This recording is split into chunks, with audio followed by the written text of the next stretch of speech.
hotspot itu adalah tingkat kecerahan. Tingkat kecerahan bukan di atas bumi, tapi top of the atmosphere. Jadi di puncaknya atmosfer. Jadi dari dasar bumi melambat ke atmosfer dan terdeteksi di atas. Kemudian sistem deteksinya adalah dengan melihat kanal partikel yang disebut mid infrared dan kanal 11 mikron yang disebut thermal infrared. Jadi menggunakan dua kanal itu dan diukur adalah tingkat kecerahan, bukan panas. Nanti dari tingkat kecerahan menggunakan inversi algoritma inversi untuk berubah menjadi ke ukuran temperatur panas. Ahli, apakah hotspot selalu merupakan data kebakaran? Hotspot sekali lagi itu hanya indikatif. Hanya indikatif. Jadi membantu dalam manajemen kebakaran hutan. Bagaimana memastikan apakah data hotspot yang ditangkap oleh satelit merupakan suatu kebakaran?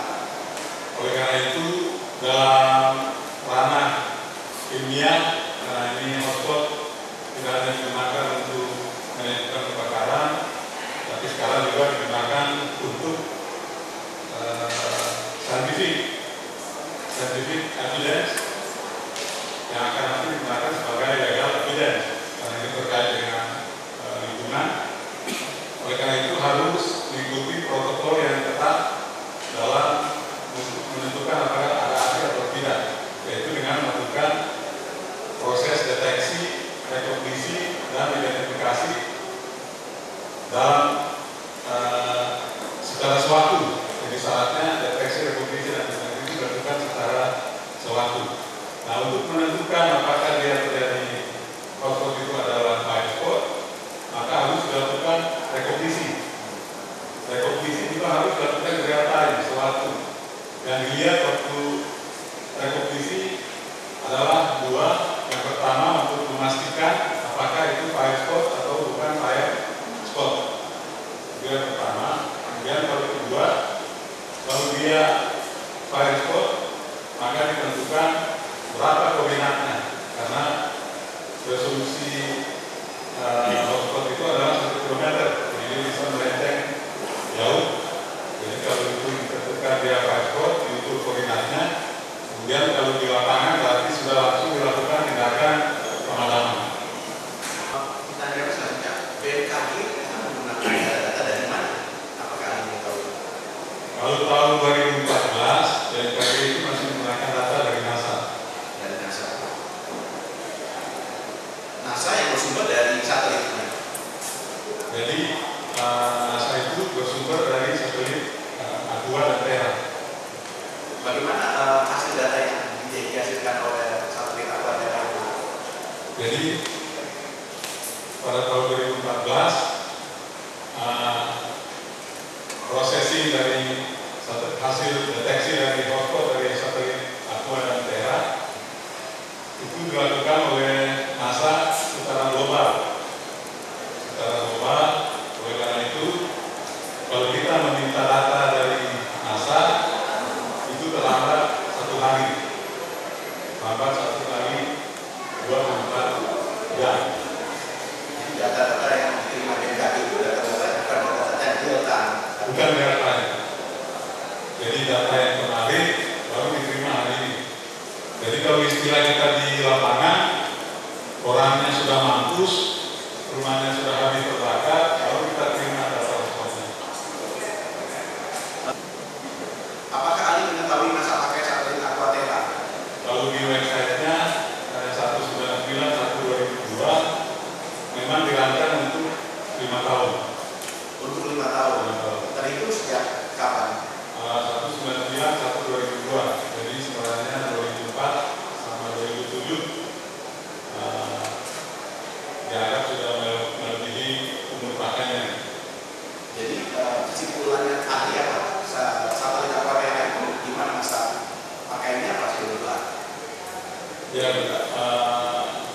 dalam aplikasi masa pakai, maka itu akan ada kesalahan-kesalahan karena satelit juga Green bergeser, jadi secara ilmiah mulai ada kesalahan. Oleh karena itu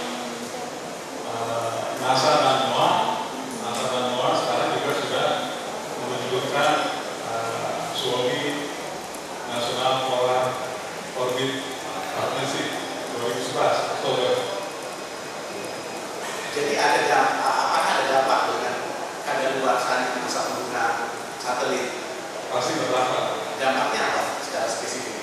Misalnya yang jelas itu dia akan drift sehingga misalnya ukuran pixelnya mungkin bisa berubah, ya. Dia bisa drift turun ke altitude yang lebih rendah karena dia mungkin bisa interaksi, ya, bahan bakar untuk mengatur dia di orbit. Sehubungan dengan data-data yang dihasilkan, apakah data-data yang dihasilkan itu bisa dipertanggungjawabkan secara penuh keakuratan? Jadi kalau data yang dihasilkan, ya kita harus memperhatikan itu dengan hati-hati. Maksudnya selain dari soal-soal tadi, yang untuk NASA 2014 memang tidak bisa memenuhi tujuan deteksi dini sesuai dengan permen LH nomor 10 tahun 2010.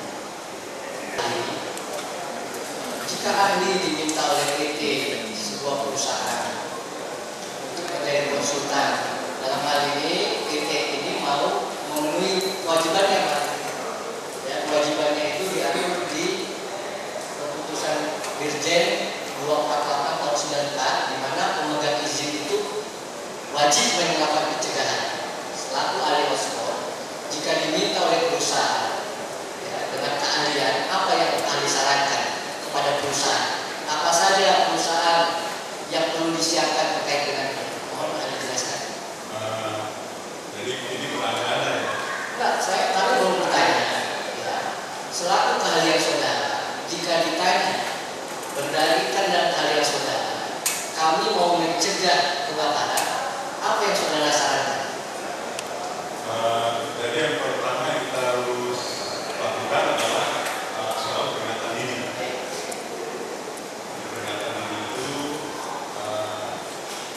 kalau di lapangan itu sebenarnya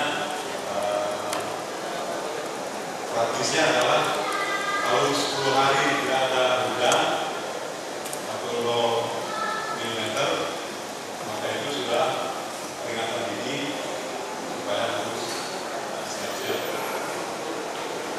Nah, kemudian sesudah peringatan dini, kalau memang ada kejadian, perusahaan harus menyiapkan produk pemadam kebakaran maupun peralatan. Baik, kami lanjutkan. Sarana dan peralatan disiapkan ya. Baik. Apakah ahli bisa menjawab fungsi menara pemantau kebakaran? Jadi dari monitoring kebakaran, dari awal sekali adalah debu pemadam kebakaran. Dari awal ya. Itu yang pertama kali. Tapi kan debu pemadam kebakaran itu areanya terbatas. Ya. Oleh karena itu ditingkatkan dengan menggunakan menara. Nah, waktu di menara api tidak lagi bisa melihat api secara langsung, tapi masih real time. Di menara hanya melihat asap. Kemudian untuk memastikan apakah asap itu kebakaran, itu biasanya LPK diperintahkan untuk dicek. Nah, itu adalah tingkat berikutnya. Nah, kalau kebakarannya sudah di luar jangkauan menara api, nah biasanya kita kan menggunakan pesawat terbang. Cuma kan pesawat terbang terlalu mahal. Oleh karena itu salah satu alternatif tanpa Bappenas 192 meminta untuk menggunakan data satelit. Oleh karena itu urutannya begitu data satelit diterima oleh entitas